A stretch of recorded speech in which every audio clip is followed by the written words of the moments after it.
What we are seeing around the world is increasing fragmentation of payment systems that probably will further increase following this war.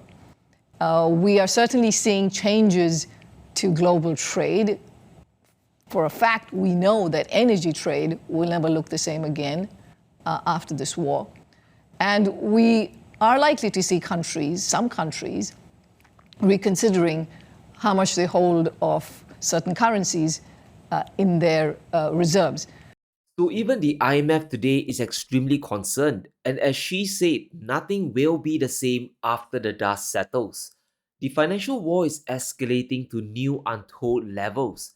The seizure of Russia's assets is quite severe, but it's only the first step. Even if the West confiscates the entire $300 billion for Ukraine, it is still a finite amount. It will eventually run out. It's also money that Moscow can easily earn back.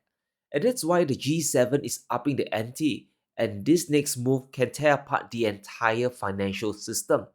Every bank that does business with Russia could be at risk. Yellen and friends are targeting banks around the world that are helping Russia evade Western sanctions. The new plan, of course, is to target the entire Russian SWIFT system. And this is a last-ditch effort to block global trade with Putin, which is actually much worse than an asset seizure. And here's the issue. How do you label and even define dual-use goods? Yellen wants to cut access to technology and stuff that powers the Russian war machine. But dual-use goods is really a catch-all term for Russian trade, which might be the real agenda here. Looking at the EU sanction list, it is extremely broad. Semiconductors and advanced electronics, engines for drones, industrial machinery, rare earths, machine tools, and machine parts amongst others. A lot of these have more civilian applications than the military.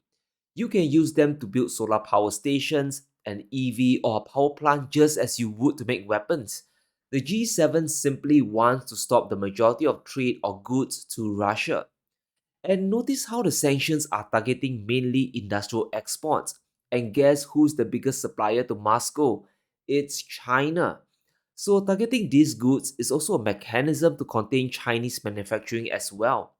And this is why Beijing will never agree to this. Complying with the G7 ban on dual-use goods means torpedoing their own industrial base as well. The problem here, of course, is the backlash this will unleash across the world. If the G7 goes and punishes the Russian SWIFT system, this will accelerate the shift away from the West. This has always been the plan. The end goal was to cut away critical imports Russia needs to cripple their economy. Russia's financial sector is on life support. We have cut off 3/4 of Russia's banking sector from international markets. Nearly 1,000 international companies have left the country. The production of cars fell by 75% compared to last year. Aeroflot is grounding planes because there are no more spare parts. The Russian military is taking chips from dishwashers and refrigerators to fix their military hardware because there are no semiconductors anymore. Russia's industry is in tatters.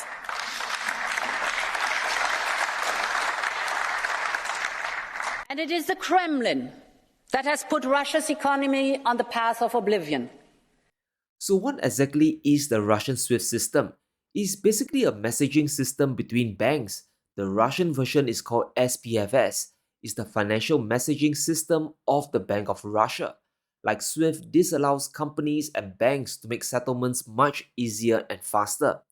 You basically save a lot of time, and time equals money.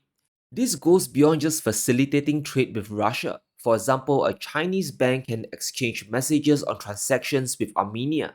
This can be done without going through the SWIFT system.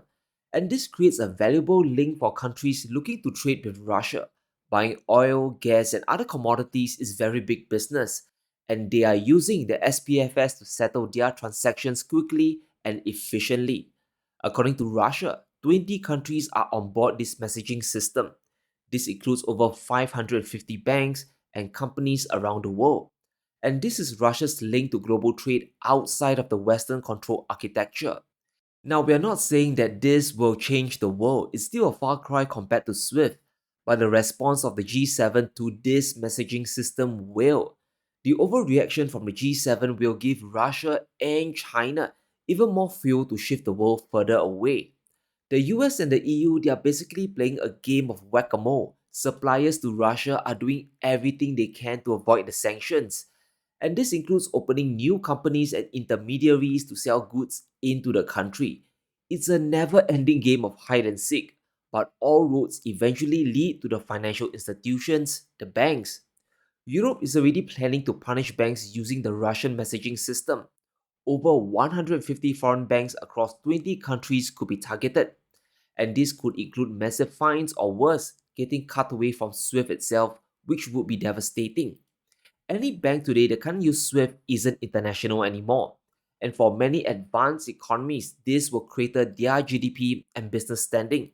So this is a very big threat to any country and any bank. The world today doesn't just rely on dollars to function, it also relies on messaging systems to settle global trade. SWIFT, for example, processes 40 million transactions in a single day, and this can't be done manually. By targeting the Russian alternative, the G7 wants to lock the world into the SWIFT system. However, by moving to sanction users of the system of the SPFS, the West is falling into the trap of Russia, a trap that Lavrov has explicitly made clear in his address. The task is clear: to eradicate any and all need to be dependent on the supply, financial, bank, and logistics chains that are, one way or another, controlled by or influenced by our Western colleagues. And let's talk about reality here. Russia alone can't change the system. SWIFT is just too big and entrenched. But it's a different story when China gets into the picture. Suddenly, you have scary possibilities that can dismantle the entire Western financial system. At the very least, China and Russia can set up a competing alternative for countries around the world.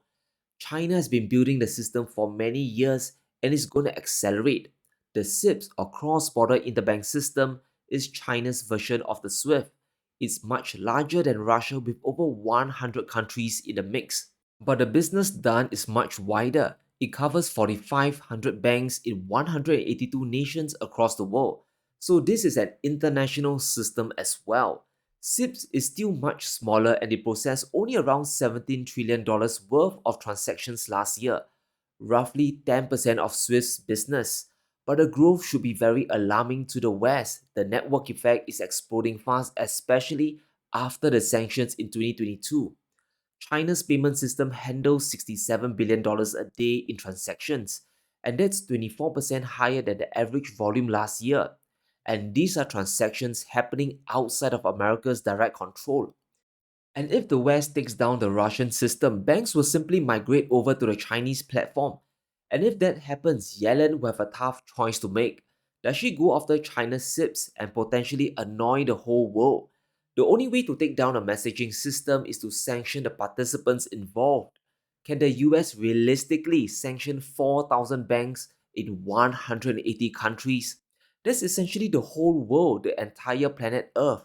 Imagine the inflation crisis this will cause if transactions with China are banned. Supply chains will literally collapse overnight. An attack on the Russian or the Chinese SWIFT is a move of desperation. It will cause more countries to break away from the dollar and still trade with China. In Q1 this year, China dumped a ton of US debt, and I'm sure everyone by now knows about this. Here's the infamous graph which shows Beijing dumping both treasury bonds and US agency bonds. In total, the Chinese reduced their holdings by $53 billion, which is a significant amount. But there are two parts to this story. Sure, they are afraid of US sanctions and their money disappearing into thin air. I also wouldn't be surprised if they are buying gold with the proceeds. It's a reserve asset after all. But consider this next fact. Beijing also sold $22 billion of their treasuries located in Belgium. The country is largely seen as a neutral custodian of China's money. China selling this off is a clear sign they are moving their money out of the Western world into their very own system. This is not a coincidence. China is setting up a standalone financial system for the global majority in case the unthinkable happens. If the US hits China financially, they still need to be able to transact with the rest of the world.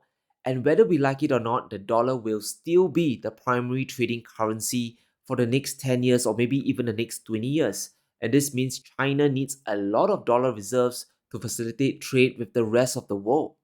If you're Australia, for example, you might need to pay and get paid in dollars when dealing with China. Why? Because the G7 is still a big trading partner of yours. China is an enormous trading partner with the world. They are the biggest trading partner to over 120 countries, which means they earn a lot of hard currency globally.